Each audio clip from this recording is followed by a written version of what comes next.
I never imagined that a simple invitation would lead to something that would shake the very foundation of my life. It all started when my nephew, Ryan, asked if he could stay at my house for a while. He had just moved to the city for work and was looking for a place to stay until he found his own apartment. As his aunt, I didn't hesitate. I welcomed him into my home with open arms. At first, everything was normal. Ryan had always been a polite and respectful young man, and I had watched him grow up like a second mother. He was my late husband's nephew, and since my husband's passing, I had remained close to his side of the family. The first time I noticed something unusual was one evening when I walked into the living room. Ryan was sitting on the couch, watching a movie, but when he turned to look at me, his eyes lingered for just a moment too long. It was subtle, barely noticeable, but I felt it. A look that was different from the way a nephew should look at his aunt. I brushed it off, thinking I was imagining things. But then, little moments started adding up. A lingering touch when he handed me a glass of water. The way his gaze followed me as I moved around the house. The way he found reasons to be near me, to talk late into the night. One night, after a long day, I decided to pour myself a glass of wine.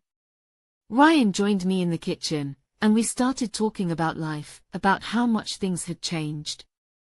There was something intense about the way he listened, the way he looked at me, not with the eyes of a nephew, but of a man who saw a woman. I knew it was wrong. Every rational thought in my mind told me to put distance between us, to remind him of the boundaries. But the truth was, I hadn't felt this kind of attention in years. Since my husband passed away, I had built walls around myself, telling myself that part of my life was over. But now, standing in my dimly lit kitchen with Ryan so close, those walls felt like they were crumbling. Then, it happened.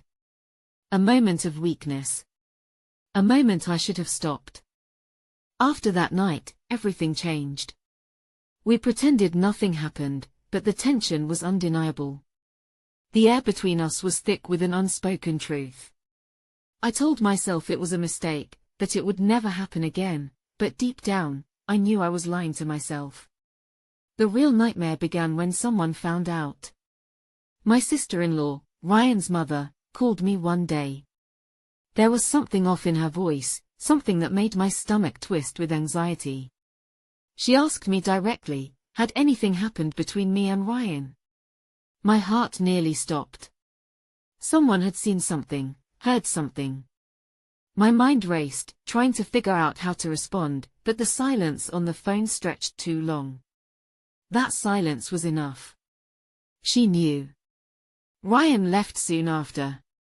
The family never spoke about it directly, but I knew they all knew. I became the outcast, the woman who had crossed a line that should never have been crossed. Now, looking back, I wonder if things could have been different. If I had been stronger. If I had stopped things before they went too far. But regret is a heavy thing to carry, and no matter how much I wish I could undo what happened, the past is set in stone. Some mistakes leave scars that never truly fade.